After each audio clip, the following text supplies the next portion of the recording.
18 থেকে 25 এই বয়সটাকে শুধুমাত্র পড়াশোনা আর প্রেম করার জন্য, আর 30 বছরের মধ্যে চাকরি করার জন্য? মুদ্রা কথা, 18 থেকে 30 বছর পর্যন্ত পড়াশোনা, প্রেম আর চাকরির জন্য ছোটাছুটি, তাই তো বর্তমান জেনারেশনের কিন্তু এই থট। আজকে আমার এই ভিডিওটি একটু অন্য স্বাদের, একটু অন্য ধরনের।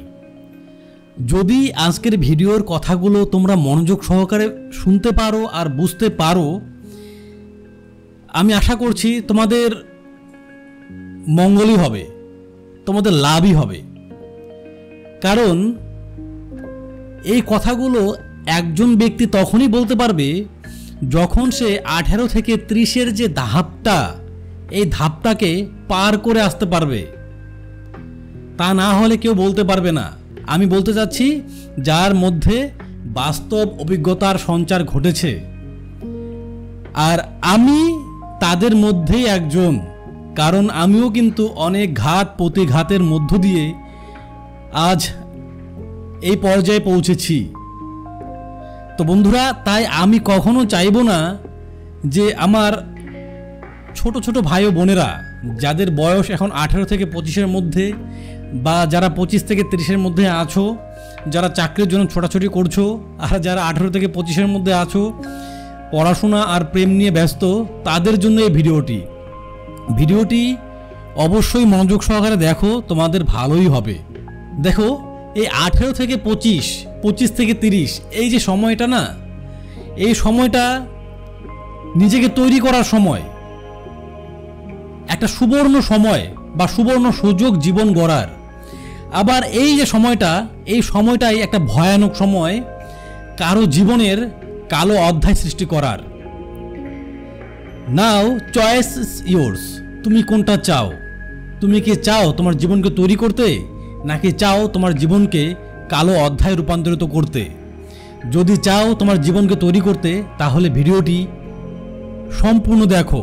আর যদি চাও যে তোমার জীবন তুমি যা ইচ্ছে তাই করবে, তাহলে ভিডিওটি এখানে স্কিপ করতে পারো। আমার প্রিয় বন্ধুরা, আজকের এই বিষয়টিকে আমি দুভাগে ভাগ করব। 1 নম্বর, যাদের বয়স 18 থেকে 25, তারা এই সময়টাতে কি করবে? তারা হয়তো পড়াশোনা করবে, না হলে তাদের ক্রাশকে ইমপ্রেস করার চেষ্টা করবে। তারা তো বুঝতে পারছে না অ্যাকচুয়ালি তাদের যে এই সময়টা কতটা গুরুত্বপূর্ণ। তারা যদি বুঝতে পারতো, তাহলে তাদের এই মূল্যবান সময়টাকে এভাবে নষ্ট করতো না। তোমরা কি ভাবছো যে তোমরা শুধু পড়াশোনা করবে আর প্রেম করবে, বা তোমার ক্রাশকে ইমপ্রেস করবে, এই তোমাদের শেষ? এই তোমাদের শেষ না। তুমি যদি এবার চাও, তুমি পড়াশোনা করে, তুমি তোমার ডিগ্রিগুলোকে কমপ্লিট করে, তুমি এই ডিগ্রির মাধ্যমেই কোনো সরকারি চাকরি করতে চাও বা সরকারি চাকরি করতে ইচ্ছুক, তাহলে তোমাকে সেভাবেই প্রিপারেশন নিতে হবে যতটুকু করতে হয় একটা সরকারি হাই র্যাঙ্কের চাকরির জন্য। এই সময়েই কিন্তু তোমাদের অনেক মানুষকে অনেকভাবে পছন্দ হবে, অনেকভাবে তোমরা ইমপ্রেস হয়ে যাবে, বা অনেকভাবে অন্য কোনো ব্যক্তিকে তুমি ইমপ্রেস করার চেষ্টা করবে। দেখো বন্ধুরা, তুমি প্রেম করো, কাউকে তুমি পছন্দ করো, বা কাউকে ইমপ্রেস করার চেষ্টা করো, শেষে কিন্তু ড্যামেজ তোমার মনটাই হবে, অন্য কারো না। আজ তুমি কি ভাবছো? যাকে তুমি পছন্দ করেছো, যার সাথে তুমি রাত জেগে কথা বলছো, তোমার নিজের কাজ বাদ দিয়ে, সে তোমার একদিন জীবন সঙ্গী বা জীবন সঙ্গিনী হবে? তুমি কি শিওর? যদি সে তোমার জীবন সঙ্গী বা জীবন সঙ্গিনী হয়, তাহলে সে তোমাকে অবশ্যই তোমার জীবনের লক্ষ্যে পৌঁছানোর জন্য তোমাকে সাপোর্ট করবে, তোমাকে পথ দেখাবে, তোমাকে ইন্সপায়ার করবে। সুতরাং তাকে নিয়ে এত লাফালাফি, এত নাচানাচি করার কোনো মানেই হয় না। যে তোমাকে ভালোবাসবে, সে তোমার সঙ্গ কখনো ছাড়বে না। সে তোমাকে তোমার সফলতার স্থানে পৌঁছে দিয়ে, বা দুজনে মিলে পৌঁছে, তারপরে কিন্তু তোমরা বিয়ে থা যা আছে করবে, হ্যাঁ কি না? এবার এই সময় যদি তোমার পার্টনার তোমার সাথে অতিরিক্ত কথা বলার চেষ্টা করে, তাহলে তুমি তাকে ইন্সপায়ার করো পড়াশোনা করার জন্য, যে আমি পড়াশোনা করছি, তুমিও করো। এই কথাটা বলার একটাই কারণ, তোমাদের মধ্যে অনেকেই আছে, অনেক পেকে গেছো এই কম বয়সেই, তারা বলবে না না না, আমার গার্লফ্রেন্ড বা আমার বয়ফ্রেন্ড আমাকে মন থেকে ভালোবাসে, আমাদের ভালোবাসা সত্যিকারের। আরে ভাই, সত্যিকারের মিথ্যাকারের যেই কারেরই হোক না কেন, আলটিমেট কিন্তু মনটা তোমারই খারাপ হবে আর তোমার জীবনের গুরুত্বপূর্ণ সময়টা নষ্ট হয়ে যাবে। তাই বলছি, যে ব্যক্তি তোমাকে ভালোবাসবে সে সবসময় তোমাকে সাপোর্ট করে যাবে, সে চাইবে যে তুমি একটি ভালো জায়গায় পৌঁছো, কারণ তুমি ভালো জায়গায় পৌঁছলে তারই কিন্তু লাভ। যে সে বলতে পারবে আমার বয়ফ্রেন্ড বা আমার গার্লফ্রেন্ড এমন একটা পদে আছে বা এমন একটা জব করছে। তাই যদি তোমরা একে অপরকে ভালোবাসো তাহলে অবশ্যই দুজন দুজনকে ইন্সপায়ার করো, দুজন দুজনকে মোটিভেট করো, একে অপরের সঙ্গ দাও, সাপোর্ট করো। সুতরাং এই আদিখ্যাতা করতে যেও না যে তাকে নিয়ে ঘুরতে যেতে হবে, তাকে নিয়ে বাদাম খেতে হবে, তাকে নিয়ে সিনেমা হলে সিনেমা দেখতে হবে। এগুলো যত করবে তত কিন্তু তোমার সময় নষ্ট, কারণ তুমি নিজেকে প্রমিস করেছো যে তুমি একটা ভালো চাকরি করবে এই পড়াশোনার মাধ্যমেই। কথাটা বুঝতে পেরেছো? যদি তুমি পড়াশোনা করে পড়াশোনার মাধ্যমেই চাকরি করতে চাও, সরকারি হাই র্যাঙ্কের চাকরি করতে চাও, তাহলে আজকেই তুমি এবং তোমার গার্লফ্রেন্ড বা বয়ফ্রেন্ড যেই থাকুক না কেন তাকেও বলো তুমিও নিজেও একটা ভালো পড়ার টেবিল নাও, একটা ভালো চেয়ার নেও। যদি তোমাদের এই পড়ার টেবিল চেয়ার না থাকে আজকেই কিনে যদি ভিডিওটি রাতে দেখে থাকো তাহলে সকালে অবশ্যই কিনবে।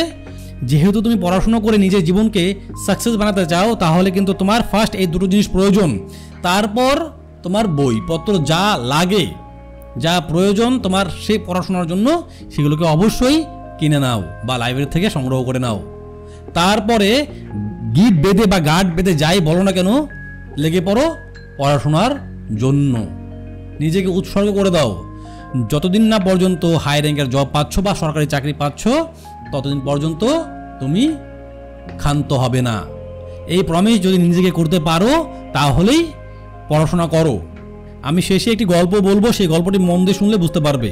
তাই যাদের বয়ফ্রেন্ড গার্লফ্রেন্ড নেই তারা যদি চাও পড়াশোনা করতে, তারা অবশ্যই পড়াশোনা করো, নিজেকে অন্যদিকে কখনো ডাইভার্ট করবে না। এই প্রেম প্রীতি ভালোবাসা আসবে যাবে, কিন্তু মাঝখানে তোমার সময়টাকে খেয়ে যাবে। তাই নিজের জীবনটাকে তৈরি করার জন্য এখন থেকেই পরিশ্রম করো, কারণ এই 18 থেকে 25 এইটাই হয় পরিশ্রম করার সঠিক সময়। 30 বছরের পর তুমি কি পরিশ্রম করবে?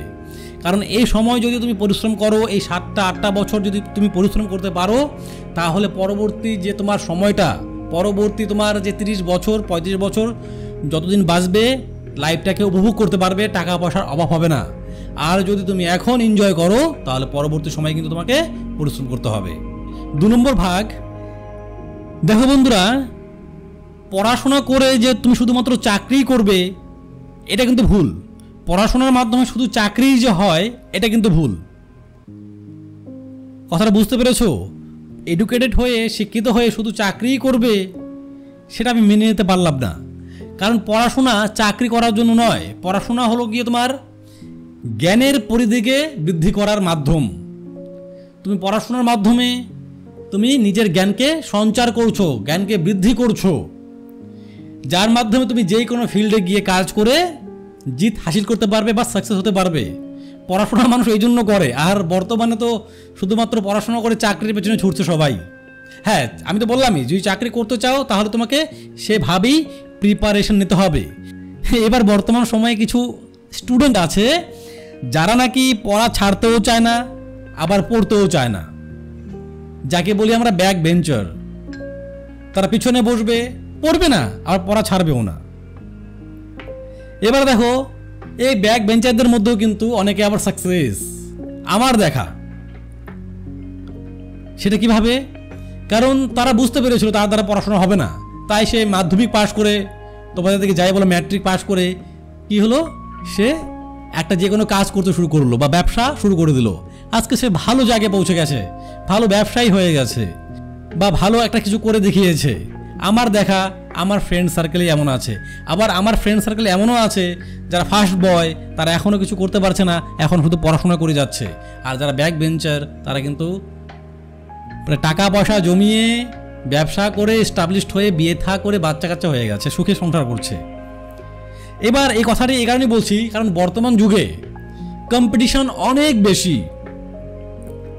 আর যারা পড়তে চাও না, ওই পড়াশোনার জন্য ভিড় করে থাকো, তাদেরকে বলছি তোমরা যতটুকু পড়তে হয়, যতটুকু পড়াশোনা করতে হয়, যতটুকু ডিগ্রি অর্জন করতে হয় জীবনে চলার জন্য, অ্যাকচুয়ালি এই কথাটা সবার জন্যই, যতটুকু ডিগ্রি অর্জন করা প্রয়োজন একজন মানুষের চলার জন্য ততটুকু ডিগ্রি অর্জন করো, আর নিজের যে কোনো একটা স্কিলকে ডেভেলপ করো।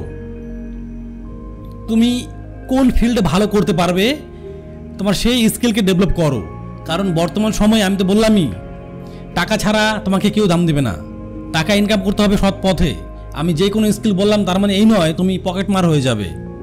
পকেট মারাও একটা স্কিল, দক্ষতা। দক্ষতা মানে সবই, তুমি যা করবে তাই দক্ষতা। কথা বলা দক্ষতা, ভালো শ্রোতা হওয়া দক্ষতা, ভালো বক্তা হওয়া দক্ষতা, ভালো ড্রয়িং করা দক্ষতা, ড্রাইভিং করা দক্ষতা, অটোমোবাইলের ভালো কাজ করা দক্ষতা, মোবাইল ফোন রিপেয়ারিংয়ের কাজ করা দক্ষতা।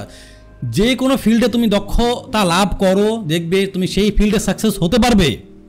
তাই নিজের একটা স্কিলকে ডেভেলপ করো। কারণ বললামই তো, বর্তমান যুগে এত কম্পিটিশন, সরকারি চাকরিতে চান্স পাওয়া মুশকিল। তাই পড়াশোনার পাশাপাশি যে কোনো একটা স্কিলকে ডেভেলপ করো। তা না হলে পরবর্তী সময়ে তুমি চাকরি পেলে না, কথার কথা, তখন কি করবে? বেকার থাকবে। মানুষ কথায় কথায় খোঁটা দেবে, সহ্য করতে পারবে না। তাই সৎ পথে যে কোনো কাজ করে উপার্জন করো, দ্যাটস এনাফ।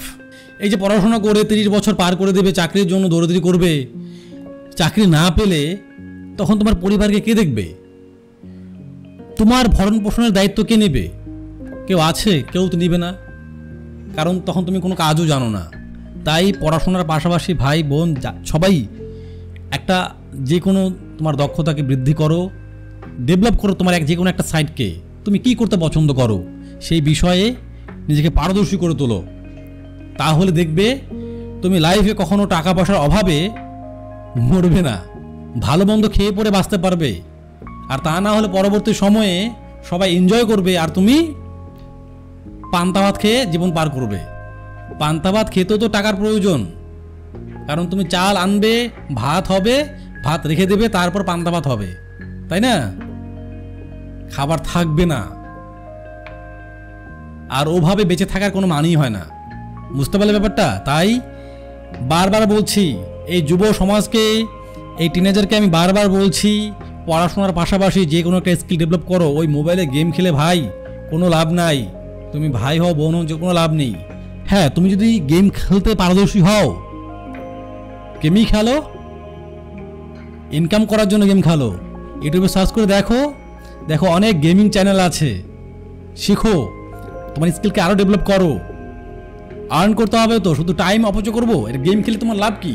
শুধুমাত্র একটু ক্ষণস্থায়ী আনন্দ, আর তো কিছু নয়। তাই গেম খেলো, কিন্তু ইনকাম করার জন্য।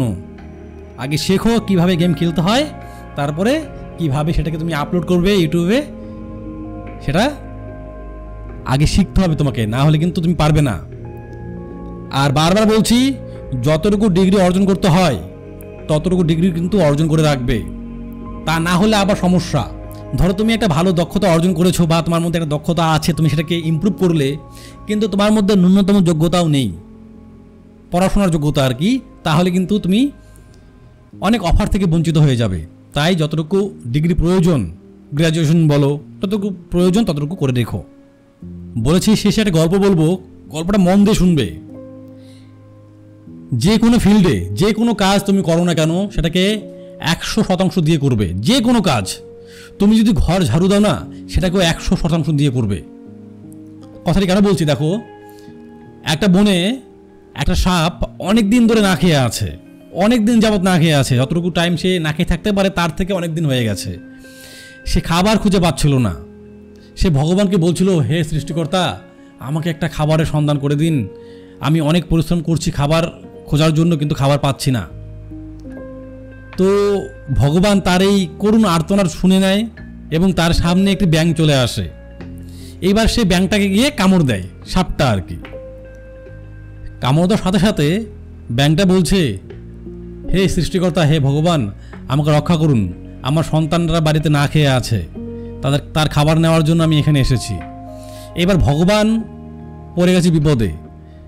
ভগবান এসে দর্শন দিয়ে বললেন, ব্যাংককে বলল, মরলে মরার মতো মর, আর সাপকে বলল, ধরলে ধরার মতো ধর। এই বলে ভগবান চলে গেলেন। তারপর ব্যাংক তো মরে গেল। এবার সাপ ভাবলো কি, না এবার ব্যাংক তো মরে গেল, তাহলে আমি রিল্যাক্স হয়ে তারপরে খাই। এবার কি করলো, ব্যাংকটাকে সাপ ছেড়ে দিল। ছাড়তেই ব্যাংকটা লাফ দিয়ে চলে গেল। তখন সেই সাপটি আবার করুণ আর্তনাদ করছে, হে সৃষ্টিকর্তা, একটা খাবার দিলেন তবু সেটা চলে গেল। এই করুণ আর্তনাদে ভগবান আবার চলে আসলেন, এসে বললেন, আমি তো বলেছি যে ধরলে ধরার মতো ধর, মরলে মরার মতো মর। ব্যাংক শুনেছে, তুই শুনিসনি। কারণ আমি ব্যাংকেও তৈরি করেছি, তোকেও তৈরি করেছি, আমি কাকে বাঁচাবো? তাই আমি বলে দিয়েছি ধরলে ধরার মতো ধর, আর ব্যাংকে বলেছি মরলে মরার মতো মর। ব্যাংক সুযোগ বুঝতে পেরেছে এবং সুযোগের সৎ ব্যবহার করেছে এবং কথার সৎ ব্যবহার করেছে। তাই বন্ধুরা বলছি, যে কোনো কাজ করবে, কাজ করলে করার মতো, না হলে করবে না, তাহলে পরবর্তী সময় বেকার হয়ে ঘুরে বেড়াবে, পাগল হয়ে প্লাস্টিক কুড়াবে রাস্তায় রাস্তায়। তাই আমি বলছি, যদি সুখে থাকতে চাও এখন থেকে প্রিপেয়ার হও, 100% দিয়ে যে কোনো কাজ করো। যদি 1 কাপ চাও বানাও না, 100% দিয়ে তৈরি করো, দেখবে চাটা অনেক সুস্বাদু হবে। যে কোনো কাজ, যে কোনো ফিল্ডে। যদি তুমি তোমার বাথরুম পরিষ্কার করো, সেটাকেও তোমার 100% দিয়ে করো। ওই করে করবে, দেখবে তোমার সময় কিন্তু চলে যাবে, সময় তো নষ্ট হবেই, কিন্তু কাজটা ঠিকমতো হবে না। তাই বলছি, সময়কে কিন্তু এখন নষ্ট করলে পরবর্তী সময় তোমাকে নষ্ট করবে। তাই যেই কাজে করবে 100% দিয়ে করবে, পরিপূর্ণ করবে। তাই বন্ধুরা বলছি, এই 18 থেকে 25 বছর বয়সে শুধুমাত্র পড়াশোনা নয়, শুধুমাত্র প্রেম নয়, নিজের যে কোনো একটা স্কিলকে ডেভেলপ করো, ইমপ্রুভ করো, নিজের মধ্যে খোঁজো তুমি কি করতে পারবে, সেই কাজকে ইমপ্রুভ করো। দেখবে পরবর্তী সময়ে তোমার জীবনটা অবশ্যই ভালো হবে।